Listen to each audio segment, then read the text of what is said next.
Kemarin kita ada nge-review Mac Mini M4 dan sekarang justru kebutuhan gue ini belakangan ya, lagi pakai laptop terus semenjak kita pindah studio baru ini. Jadi kemarin beberapa kali gue keluar untuk kerja di luar dan memang lebih butuh laptop yang jelas dibanding Mac Mini M4. Dan laptop yang dari kemarin gue pegang ini adalah Acer Nitro V15 Special Edition. Ini di anniversary mereka yang 25 tahun. Dan kalau kalian ingat, gue juga pernah nge-review Nitro V15 juga di tahun lalu. Kurang lebih secara penampilan mereka ini sama. Laptop ini punya ukuran layar di 15 inch dan punya body yang sebetulnya bukan paling tipis ya, tapi cukup menarik aja kalau kita lihat dari speknya. Dan secara berat juga ini masih oke lah di 2 kiloan. Jadi untuk dibawa-bawa sebenarnya untuk gue pribadi sih masih oke, tapi kalau ditambah sama chargernya ya lumayan juga sih. Untuk speknya ini pakai Intel Core i9 prosesor 13900H, total ada 14 core 20 thread. GPU-nya dipakai Nvidia GeForce RTX 4060, RAM-nya di 16 GB. Secara spek ini monster banget, nanti kita lihat performanya tuh sengebut apa. Jadi udah jelas perbedaan antara Nitro V15 yang udah pernah kita bahas tahun lalu itu ada di speknya, jauh lebih powerful yang Special Edition ini. Tapi memang secara bodinya ini masih sama, dan komen gue juga ini masih sama juga soal fingerprint di bagian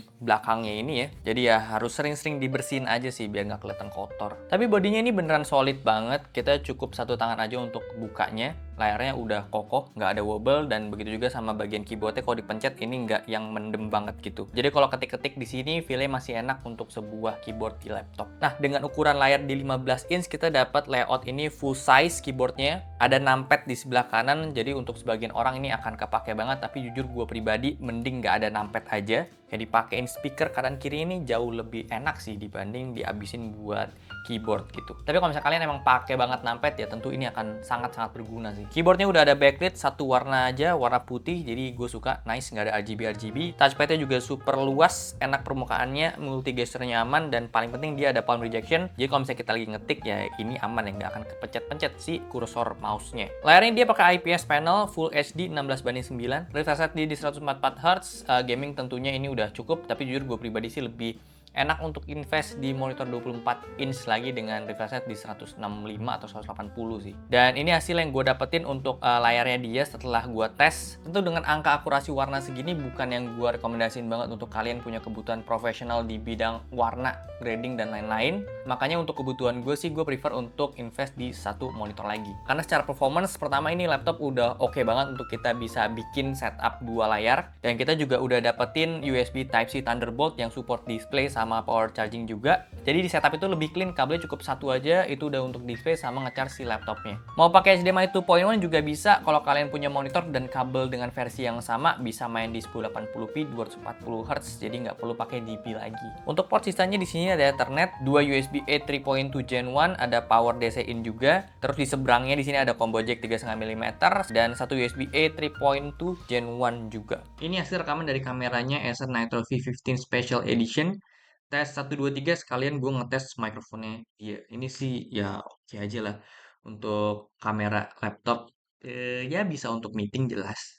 Dengan lighting yang memang proper kayak gini, tentunya ini nggak akan sulit lah si laptopnya untuk nyesuaiin kualitas gambarnya. Gue udah mention tadi speknya di awal, dia itu pakai Intel Core i9 13900H, upgrade dari Nitro 15 yang kemarin kita review. GPU juga ini upgrade jadi RTX 4060 dan ada Intel Iris Xe juga grafisnya. Soalnya lebih powerful dibanding yang kemarin cuma pakai 4050 aja, dan untuk RAM-nya juga dia udah pakai 16 GB dual channel, jadi ya tentu ini lebih stabil. Hasilnya secara performance ini ngebut banget. Gue udah tes di Cinebench R23. Pertama gue coba tes laptop ini ada di mode balance. Kita dapetin skor untuk multi core-nya sekitaran di 12 ribuan. Habis itu kita coba untuk di mode performance-nya dia, ini emang ada kenaikan sekitar 5-7% ya untuk skornya. Untuk lihat GPU-nya kita coba di 3D Mark pakai Timespy, mode balance dapat di sekitaran 3800-an, sementara untuk performance kita dapat di 4200-an, jadi ya lumayan ada kenaikan. Satu hal yang gue notice ketika masuk ke mode performance dan dihajar full load itu emang kipasnya jadi kerjanya ekstra banget. Suaranya tentunya jadi lebih kenceng. Kalau misalnya gue syuting kayak gini, ini pasti akan kedengeran banget.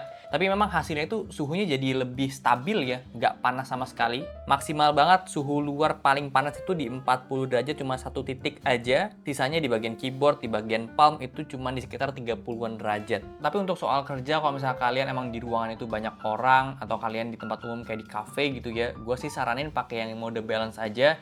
kalau misalkan nggak butuh-butuh banget sama yang performance ya. Nah, kita akan coba lihat hasil yang udah gua tes ini, perbedaan antara mode balance sama performance untuk dipakai kerja, khususnya untuk editing. Sesignifikan apa perbedaannya? Kita langsung ngetes DaVinci untuk edit video Tech Manis 4K 10-bit 422. Cara flow editing di kedua mode ini tuh nggak terlalu ngaruh ya. Ngaruhnya itu ada di hasil pas renderingnya, performance itu lebih cepat dibanding yang balance.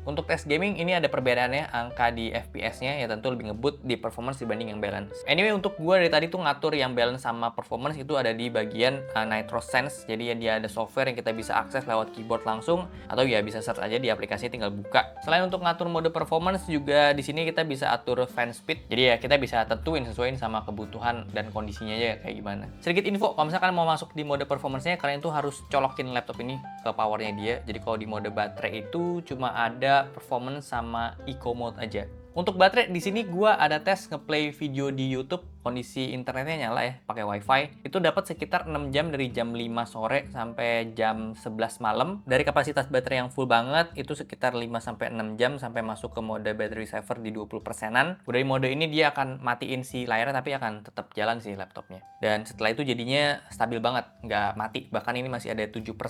Untuk storage tentunya di sini udah pakai SSD NVMe M.2 512 GB dengan speed read and write-nya ini ya standar aja sih, bukan yang paling kencang banget gitu, tapi ini udah cukup aja. Tapi menariknya di sini kita dikasih 2 slot untuk NVMe M.2-nya, jadi kita bisa upgrade lagi, tinggal tambah aja, nggak perlu buang yang lama. Anyway, perbedaan juga yang gue notice antara Nitro V15 Special Edition ini dengan yang V15 kemarin itu adalah Copilot-nya udah keinstall ya secara bawaan. Walaupun memang di keyboardnya itu belum ada satu key yang dedicated untuk running si Copilot-nya. Tapi ya maksud gue nice aja gitu, dia udah ada Copilot-nya dan tentunya juga Windows-nya udah bawaan, udah ori, bisa manfaatin fitur AI-nya juga. Untuk harga memang jadi lebih tinggi sih ya dari yang V15 kemarin kita review. SRP-nya dia itu ada di 19 jutaan, tapi kalau gue cek di online ini bisa dapat diskon-diskon sampai 17 jutaan ya. Tapi dengan harga segitu kita dapetin spek yang powerful dan super ngebut untuk performance-nya dia, jadi ya worth it banget gue ngerasanya. Kalian beneran bisa nge-push performance-nya dia tuh sampai kenceng, sampai mentok banget. Tapi yang harus jadi perhatian juga ya ini Nitro bukan Predator,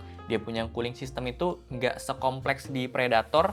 Jadi dengan spek sedewa ini kalian harus pilih-pilih tempat juga dan kondisinya tuh dipakainya ketika apa. Selagi ruangan itu sejuk, adem, ber-AC kayak gini, gue sih pede ya pakai mode performance-nya dia, di push aja terus. Tapi kalau kondisinya lagi di luar atau di ruangan yang suhunya itu kurang stabil kayak mungkin cafe, restoran atau segala macamnya, ya gue sih saranin pakai di mode balance aja ya dibanding performance untuk ngejaga suhunya dia tuh biar nggak terlalu ekstra kerjanya si kipas itu. Dan gue rasa juga mode balance ini tuh udah jauh lebih dari cukup sih untuk sebatas kerja di luar gitu, dan untuk main game juga masih playable lah. Dan soal garansi ya tentu nggak usah worry, kita udah dapat garansi 3 tahun dan ada accidental damage protection juga di sini. Jadi kesimpulannya ini laptop yang memang punya budget oke banget, secara performance juga ini super ngebut. Kalian ya bisa pertimbangin dua hal itu. Kalau tertarik kalian bisa lihat aja linknya, udah gue taruh di description box.